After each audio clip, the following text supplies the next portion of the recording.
দেখুন বন্ধুরা, সর্ষে ইলিশের জন্য আমি এখানে 4 পিস ইলিশ মাছ নিয়ে নিয়েছি। একটু মিডিয়াম সাইজের পিস করে নিয়েছি আমি। এতে এবার আমি নুন এবং হলুদ মাখিয়ে নেব।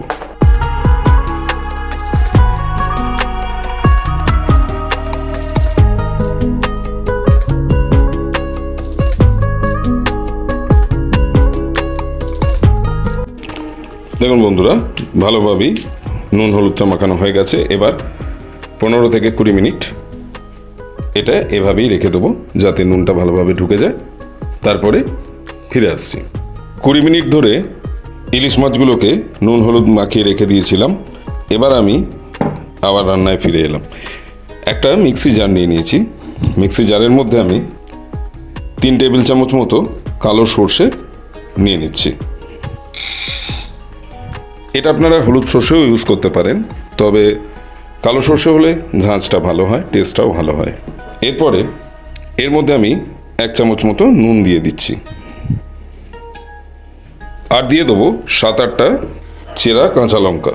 কাঁচা লঙ্কার সাইজটা একটু ছোট বলে আমি 7-8টা দিচ্ছি, আপনারা 4-5টাও দিতে পারেন। এবার সামান্য জল অ্যাড করে দিচ্ছি। এবার একটা মিহি পেস্ট বানিয়ে নিচ্ছি। দেখুন বন্ধুরা, সর্ষেটাকে আমি একদম মিহি পেস্ট তৈরি করে নিয়েছি। এবার এটাকে আমি একটা স্টিলের পাত্রের মধ্যে ছাঁকনি দিয়ে ছেঁকে নেব। এভাবে ছেঁকে নিলে সর্ষের খোসাটা ছাঁকনিতে আটকে যায়, তাতে করে যাদের হজমের সমস্যা আছে সেই সমস্যাটা আর থাকে না। আর যাদের হজমের সমস্যা নেই তারা ডিরেক্টলি ব্যবহার করতে পারেন, ছাঁকনি দিয়ে না ছাঁকলেও চলবে।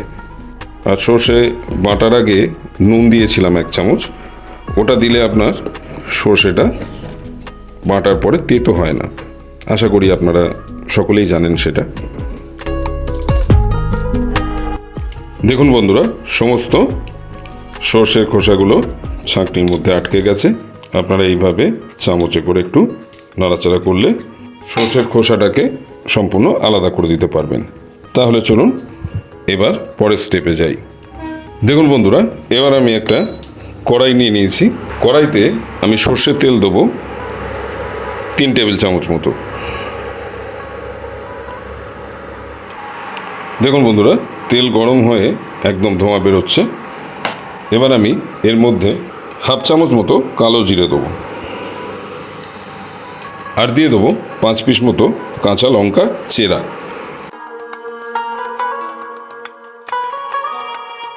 ভালো করে একটু ভেজে নিতে হবে। 1/2 চামচ মতো হলুদ গুঁড়ো দিয়ে দেবো। আর দেবো 1/2 চামচ মতো কাশ্মীরি মির্চ।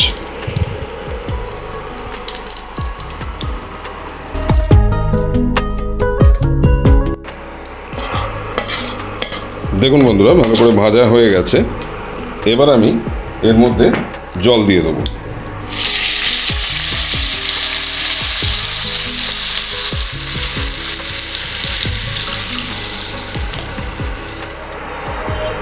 দু থেকে 3 মিনিট ধরে একটু ফুটিয়ে নেবো ভালো করে এটা।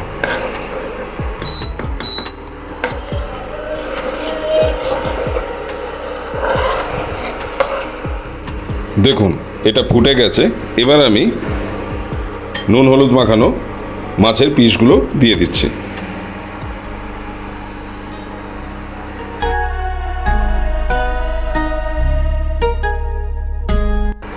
আমি এখানে 4 পিস ইলিশ মাছ নিয়েছি।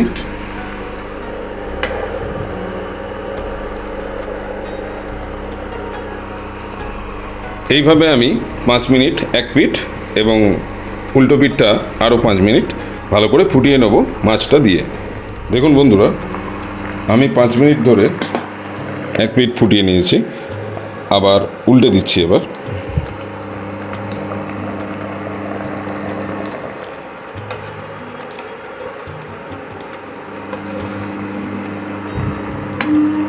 আর একটা পিঠ আমি আরও 5 মিনিট ফুটিয়ে নেব। তাহলে 5 মিনিট বাদে আবার ফিরে আসছি। 5 মিনিট বাদে ফিরে এলাম। টোটাল 10 মিনিট আমি ফুটিয়ে নিয়েছি। এবারে সর্ষে বাটাটা আমি দিয়ে দিচ্ছি।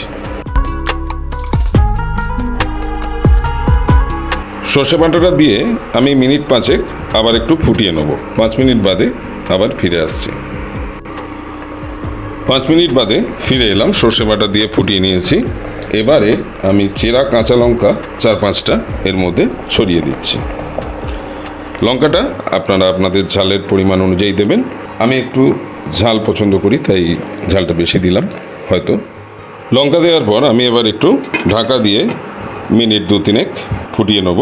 তাহলেই আমার রান্না কমপ্লিট আজকের মতো। তাহলে 2 থেকে 3 মিনিট বাদে ফিরে আসছি।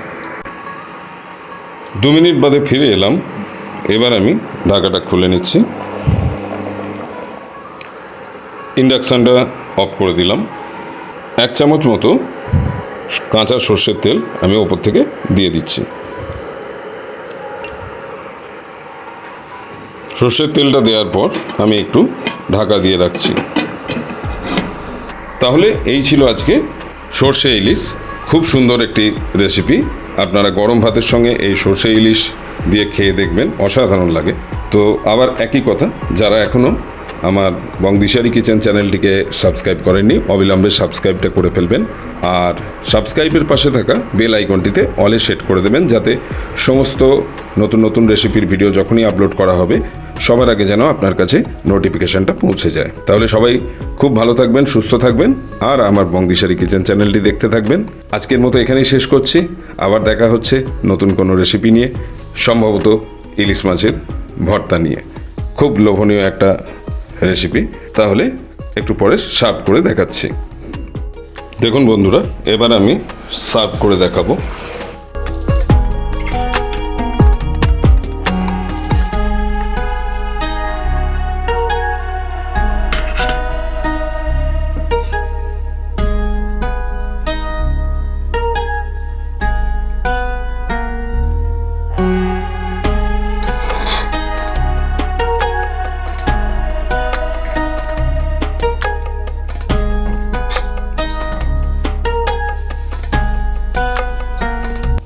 দেখুন বন্ধুরা, অসাধারণ একটি রেসিপি। এবারে এটা গরম গরম ভাতের সাথে পরিবেশন করা হবে। আপনারা অবশ্যই বাড়িতে তৈরি করে খেয়ে দেখবেন, খুব সুন্দর লাগবে।